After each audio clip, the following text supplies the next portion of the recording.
Alright, here today we have the tier list. It's officially in. It is going to be for Mast. We're going to check how this is and see where she ranks on the tier list.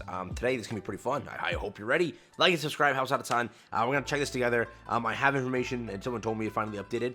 So I haven't checked the list or the rating just yet. So we'll guess it together and see kind of how it goes. So this is the tier list. Again, we're going to be using Pride over here to see what happens. I think the changelog is now updated, right? They did add Mast to the tier list. Okay, so we'll go through the other changes also to see what's been going on here. But I'll give you my quick prediction, and I also want to make sure this is clear. For Mast, right? Usually I do like 2 or 3 showcases on bosses and stuff like that for characters. I didn't want to showcase Mast at all. For the reason is I couldn't get her working, okay? I felt that with the character itself, there are so many better burst 2 slot units where she can get replaced. Again, if you're doing like, Tribe Tower, it's an Elysian character that can exist at burst 2 and buff in a way. I just didn't like the character. Simply put, didn't work for me. I definitely think there's better characters, and I didn't want to make videos on that because she requires a different team. Okay, to get the max benefits from her, you have to run a specific team, and that consists of maybe Pilgrims, maybe Guillotine, maybe a few other characters that really get the benefits, but other characters may not in comparison to those characters. Hence why I didn't drop those videos. But yeah, just want to make that clear. But yeah, let's see. So she's not an S tier. I forgot to guess. I'd say this is what, story late. Yeah. Story. I'm gonna say B tier, the A tier. It can't be anything lower than that. But we'll see. A tier. No. B tier. Oh damn. Yeah. C tier. Okay. Again, when I made my initial video, I told you it's just I didn't see her be a character like that. I don't know. It was just, again, I told you there, but seems like that was correct. That's crazy to me. Early game should be B to A tier still. C tier, right? Yeah, makes sense. Okay. I mean, it makes perfect sense. I don't think anybody was shocked about that one. She works on a specific team, and that team is first off you have to get to a point to build that team. It's high investment, and then there's better characters to burst at burst 2 that can buff better, right? Boss solo, it should be just given that C tier, this can't be lower than A tier, right? Yeah, it's A tier, so that makes sense. This one makes perfect sense. Yeah, I'll go with that. You have to realize that still in boss content, she's pretty good, so that is worth mentioning. But yeah, she's only an A tier character. That's the part that you have to know. But moving onwards, we have this one should be. What is this? This should be higher. This should be lower, right? It's either lower or the same. Probably A tier or lower, right? Because, yeah, B tier. Sounds about right. Oh, there's just literally the freaking rankings right there. She's also B tier in PvP, but we'll just filter for that anyways. I forgot I could just look over there and just do it, but it's more fun like this, all right? It's more fun. It's more anticipation. Calm down. So B tier, that's where she kind of ranks. Yeah, she's not a PvP character. People were hoping that she's gonna do really good in PvP, but she fell real hard. I talked to a few PvP sweats out there, and they said she was terrible. But it's understandable. It's kind of what I said. And again, this is a thing that I want to mention. I know people are gonna get mad at me for this, but listen, waifu and meta are 2 separate things, and they're happy to coexist at the same time. But people get so mad that I say a character isn't too good, and they're like, "How dare you? How dare you say that to Mast?" And they defend their waifu. I'm not insulting your waifu. The looks, it can be ranked at later times, all right? But on the aspect of trying to slaughter a meta, she wasn't good, and people get mad at me for that every time. I said Nero wasn't that good in comparison to some other characters. People got mad. I said that she wasn't as good. People got mad. I can't win, okay?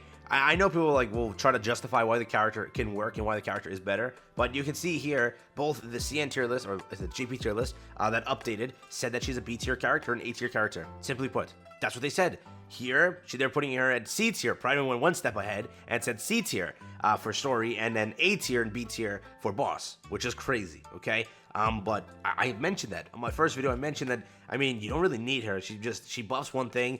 You have plenty of better burst 2 characters that can fit this. Fit the bill? Yeah, she ended up A tier, right? But again, I'm never in. Dude, I do my tests as much as I can. I talk to a lot of people before I release my videos, and people are like, "Dude, you're not doing the character justice."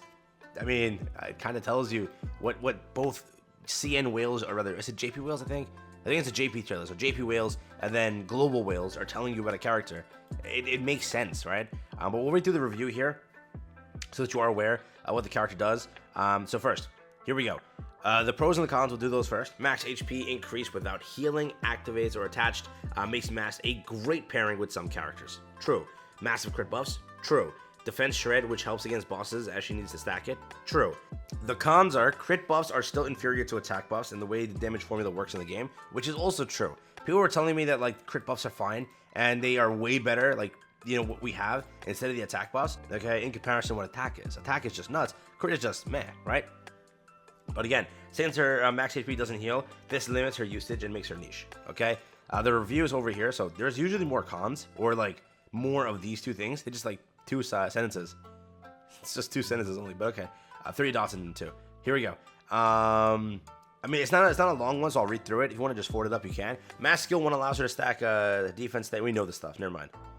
So we'll read the next part. Overall, this unit in the game with a unique skill that allows her to increase the max HP without recovering HP, while on paper it looks useless, it forms the key component for units whose skills get stronger at lower HP, such as Scarlet and Guillotine, right? Hence why we thought they would be pretty good with her, which they are. But again, who has Scarlet Guillotine, right? People don't build those characters. Rather, people don't get Scarlet because just unlucky, and then Guillotine who builds them. So it's like you're running with these two characters that, you know, it can be a very good comp. It just requires investment, correct? Which a lot of people may not be able to obtain the characters or just be able to invest in the characters, all right? You can also try the enemy's defense, which translates to increased overall team damage output. She also temporarily increases the team's critical rate at the start of the fight, so she can quickly stack her skill 1, as well as slightly improve the team's damage, especially at the start of the game. Her burst can also help boost her damage a little bit, but it is mainly useless outside of the Scarlet and Guillotine's team. See what I mean? This is what I mean.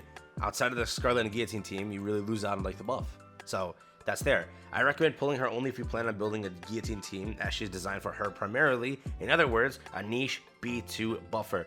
That aside, there is a hypothetical use for the increased max HP in some situations where your enemy damage is so massive you need higher HP to parry it. You can combine Mast and Helm's Burst to quickly allow your attackers to enjoy increased max HP for 7 seconds. Note that defense shred is a debuff, which means she should ideally fight a standalone stationary boss. Her skill 1 becomes quite useless when dealing with too many mobs.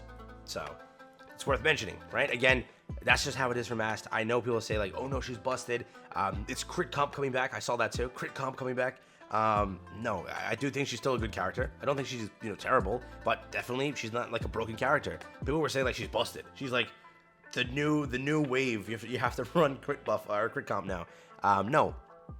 It made sense when you read her kit, and then like the fact that crit is just not good in this game, it says a lot, right? So you had the thing that she wouldn't be that good, but again, she's A tier, right? People were saying Nero was good, so on that same metric, she's good in your eyes. Remember, over here you have a character like again D, but you know outside of that she shines. She's still not a bad character. It's just how it is. It's definitely not a must summon. Remember, in the recent weeks, you saw what a must summon really meant. You had Blanc, you had Noir. That's what you can consider a must summon. Since then, we had we had Mary. Mary's SS tier, which again, her healing was great. I told you day one, like, damn, that's some nice healing. We're going up pretty fast. So that's kind of what it looks like here for the tier list. But then we also have the change log also here, which we can go through and check. So other changes, boss through solo. That's great. We have Rupee over here getting dropped to S tier. Admi getting dropped to S tier. Nero getting dropped to A tier. Noah getting dropped to A tier. Viper getting dropped to A tier. Folkwong also getting dropped to A tier. Sin going down to B tier. I still wonder, dog. People are like, I know people told me in my comments like there's a comp that exists. I can't find that comp of where Sin carries. But every global tier list ranks Sin so poorly, but every CN, every JP tier list puts her like almost SS tier. That is the one thing I need to learn. I need somebody who's a Sin main to tell me where the hell she works, what team I have to use, and what I gotta do. All right, I need to know. I gotta know. All right, Guillotine moved up to SS tier, so somebody who at least increased. Gosh, bro. D moved down to A tier. That's what we just saw her there. I was wondering why she was there. She moved down to A tier. Brid moved down to B tier. Rapi moved down to C tier, Delta C tier, Himeno C tier, and Anis went up to B tier. So those are the changes recently to the entire thing. Nero just released, and I guess she sucks more than what she did before. Admi dropped too, which is kind of weird. Yeah, she dropped too. What is it? Guillotine moved up. So Guillotine is like the only one that moved up actually, other than Anis. Which hey, that must be teasing something. I don't know though. But moving forward, yeah. That's pretty much there. So for what it is, that's currently what it looks like on the tier list. Mast getting ranked at A tier, and then C tier, C tier, B tier, B tier. Again, she's not a bad character. Make sure that's clear, but she's definitely not a must-have. She's not broken. I'm trying to like combat those points that I keep seeing. Like she's like, oh my god, the greatest crit buffer in the world. Yeah, she buffs crit. I mean, that statement does work, right? Because she's the only character that really buffs crit like that. But yeah, other than that, I don't think she's a must-have.